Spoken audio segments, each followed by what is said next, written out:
The feather was on my windowsill 3 days before I met her. I didn't know what it meant then. I do now, 3 days later. With her hand around my throat and my feet off the ground. Watching the world, I thought I'd saved collapse behind her eyes. She didn't fall from the sky that night. She landed, right on schedule. She wasn't here to save anyone.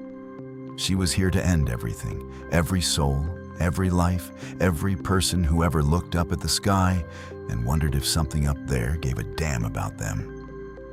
And I was the one who let her in. Let me tell you how a broke, disgraced, nobody journalist from Detroit became the last thing standing between every living soul on earth and a darkness that had been waiting, patiently, quietly, since before the first human being drew their first breath.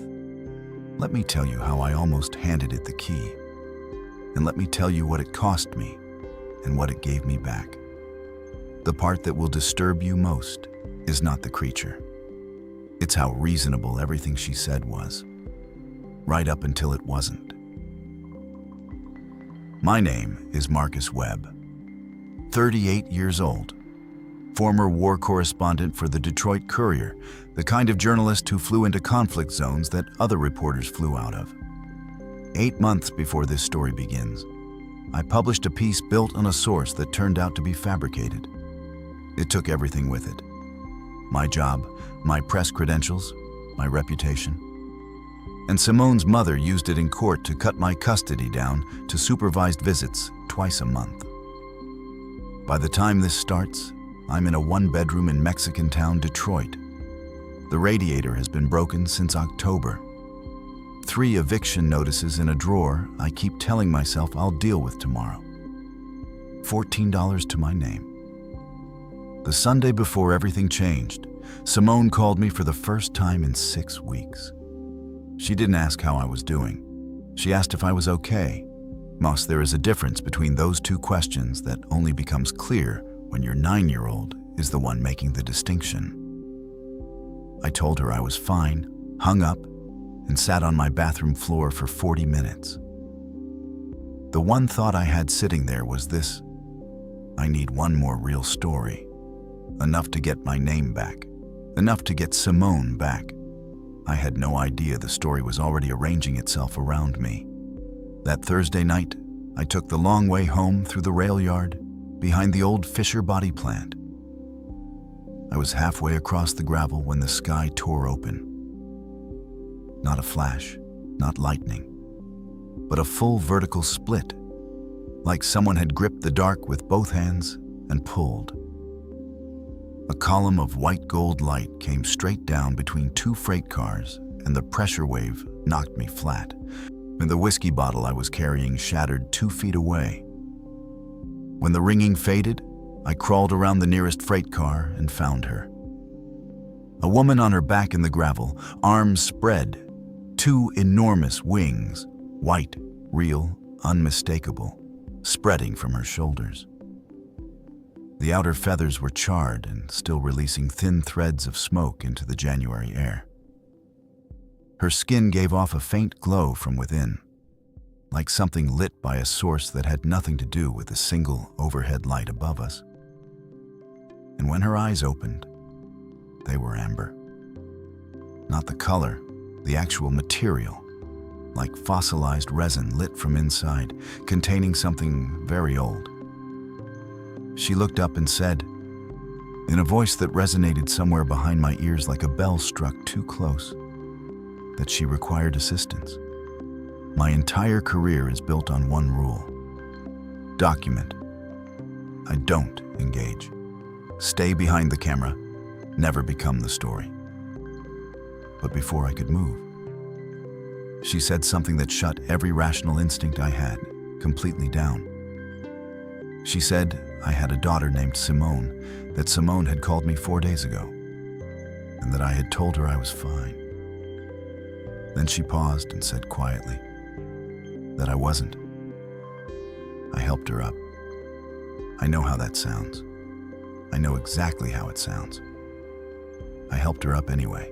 Before we go any further, If you're new here, take 2 seconds and subscribe. Every week on this channel, we tell a folktale. Old stories, strange ones. The kind that were passed down because they carry something true inside them. No filler, no wasted time. Just the story, start to finish. Subscribe so the next one finds you automatically. Now, back to Marcus. Because what happens over the next 5 days is where this story really begins. Her name was Vervain. She told me this on the stairwell of my building, resting against the wall between floors.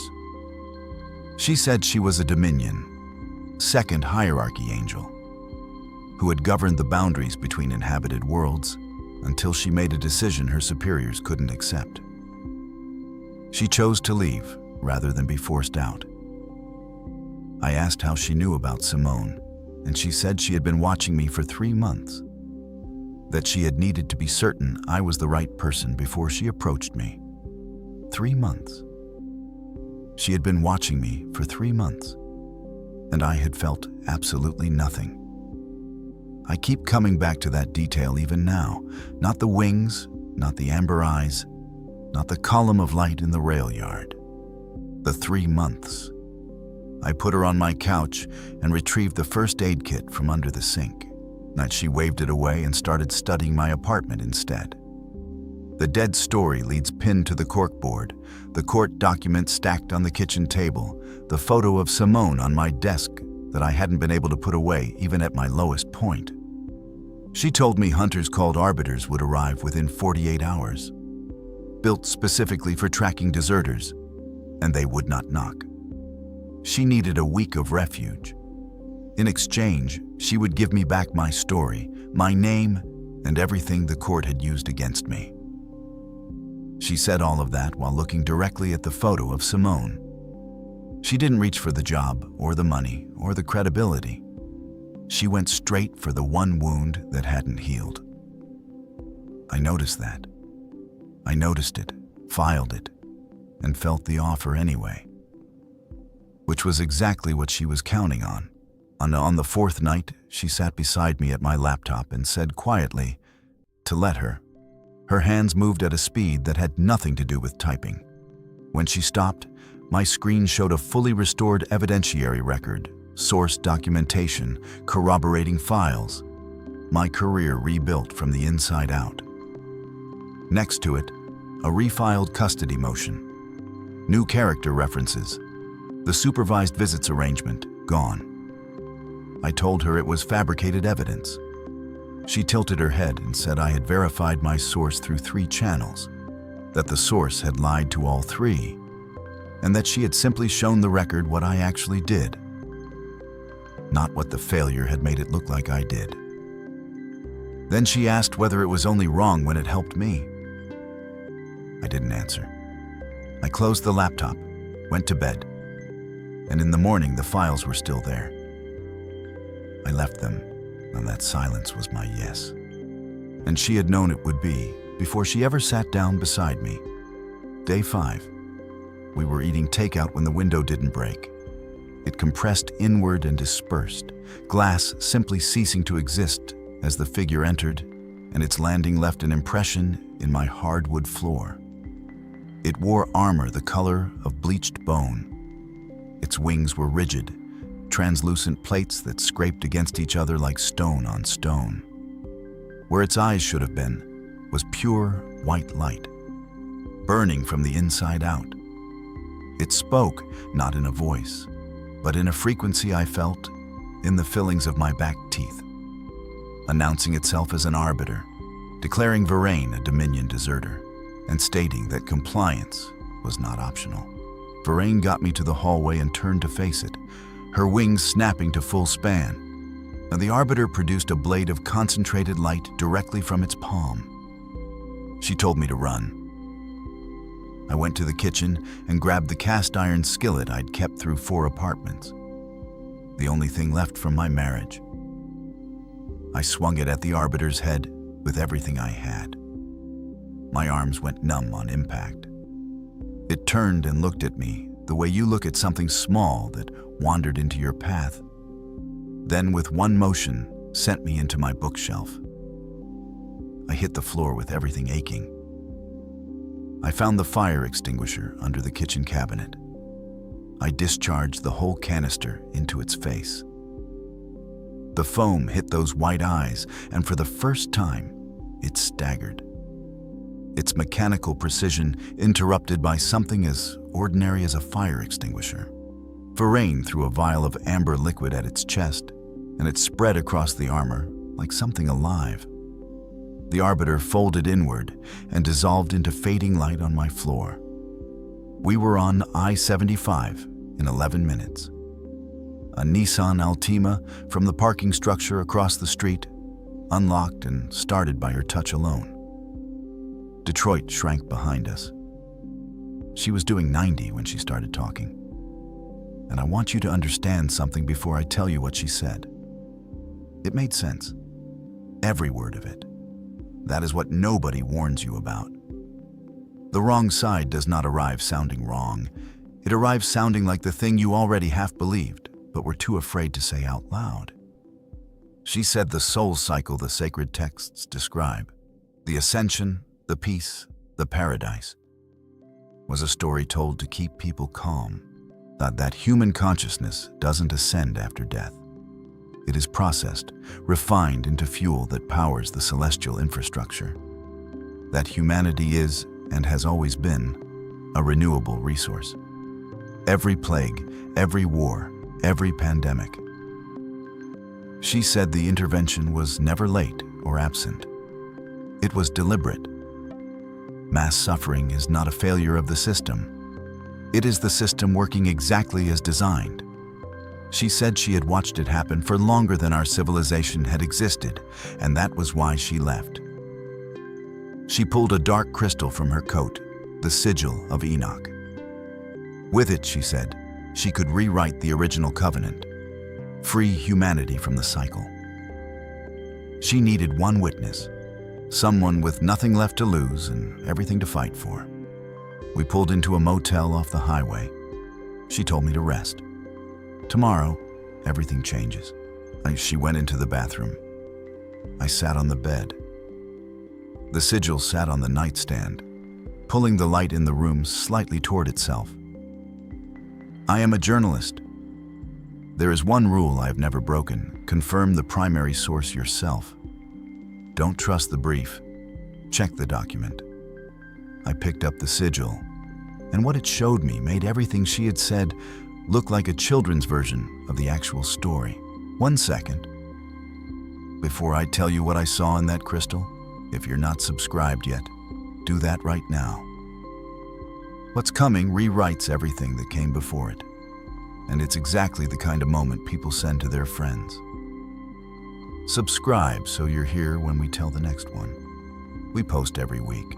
Now, what the sigil actually was.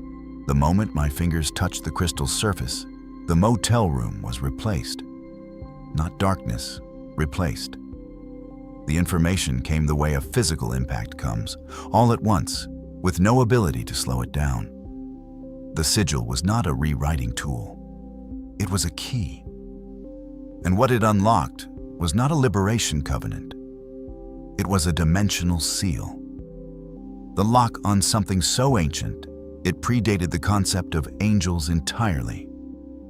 Things that had been contained before the universe finished forming. Things that made the Arbiter look like a minor inconvenience. And then I saw Varane.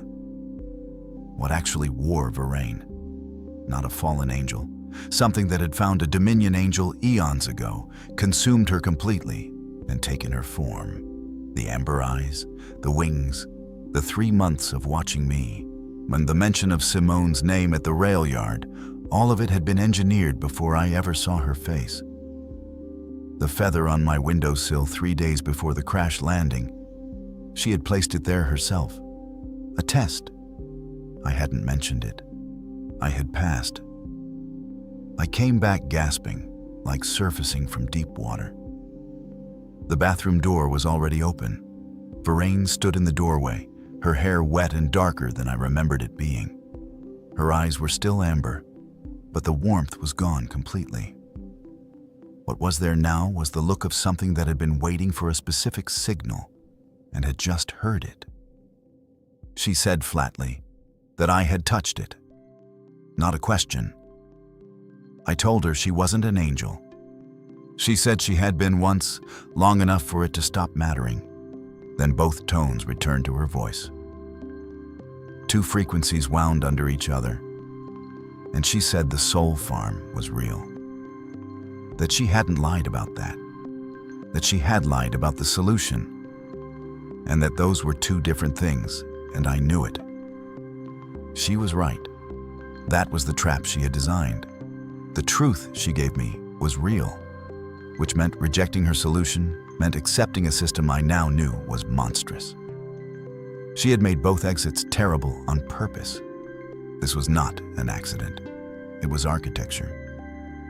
I asked how many people would be lost when the seal broke.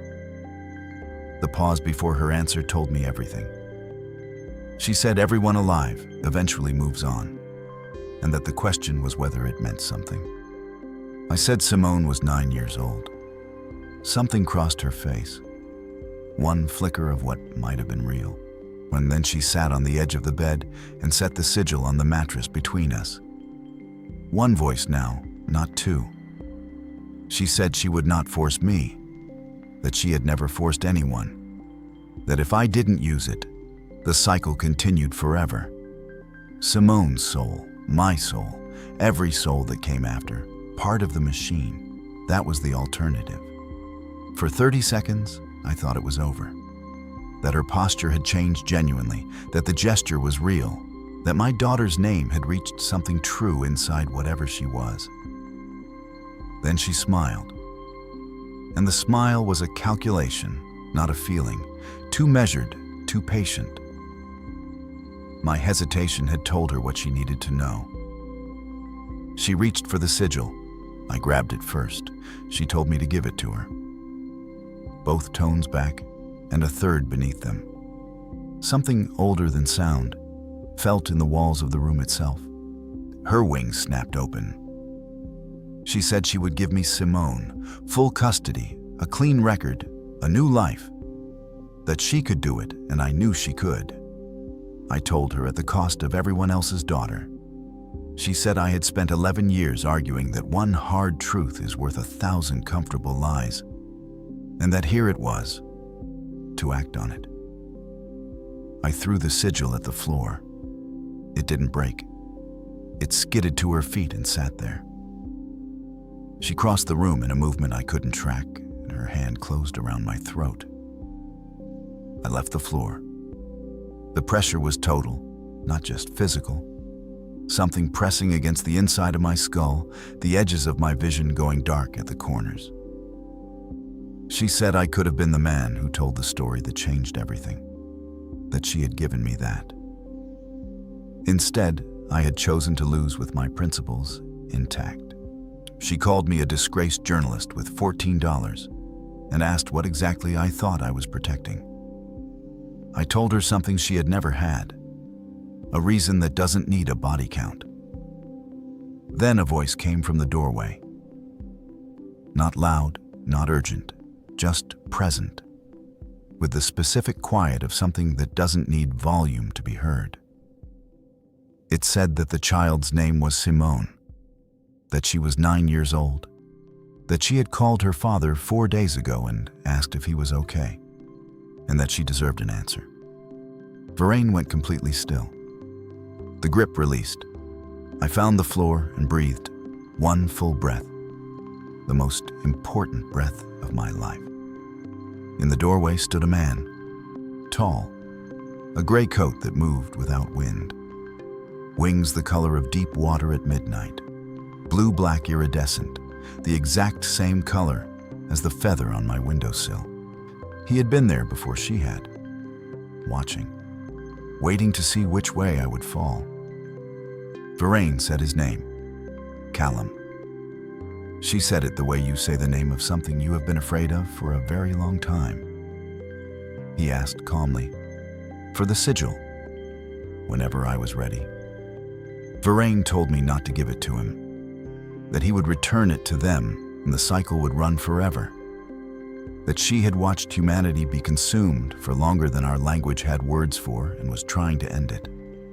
Callum said she was trying to end it by releasing something that would consume it faster, that the cycle was real. She had not lied about that, but that she had lied about the one thing that mattered. What comes after? I looked at her one last time. I searched those amber eyes for something genuine. One blink, and what I found behind them was not an angel, unfallen or otherwise. Something vast and geometric, arranged in shapes that vision instinctively refuses. Something that had been watching me through those eyes for 3 months in the way a fisherman watches the surface before casting. I picked up the sigil. I crossed to Callum and put it in his hand. Varain's reaction was not a scream, it was a structural event. Every window in the motel detonated outward simultaneously. Car alarms in the parking lot fired in a chain. The walls cracked in patterns that looked like a language. She came toward us, and Callum raised the sigil. The light it produced had no color. Older than the spectrum, the light that existed before wavelengths were sorted. It hit her, and the mask came off. 4 seconds. 4 seconds of seeing what had actually lived inside her form. Something enormous, trying to occupy a space too small for it, moving in ways that the eye rejects and the mind refuses to hold. Then silence. Varain. Gone. Callum stood in the center of the destroyed room and folded the sigil back into his coat. I asked him directly whether the soul farm was real, whether she had been telling the truth about that part. He was quiet for a long time, the longest pause I had ever watched anyone take. Then he said she had used the parts that were true to make the parts that weren't feel unavoidable, that it was a very old technique. I told him that still wasn't an answer. He looked at me and said, and I have turned this sentence over in my mind every day since, that the universe does not owe humanity a comfortable truth, only an accurate one. And that the accurate one was this: every choice made in the physical world carries weight that most people never see and never feel. Mine had. That was not nothing. That was, in fact, everything. He told me the car was returned, the apartment was undamaged, and the professional record Varain had built for me still stood. What I did with it was my decision.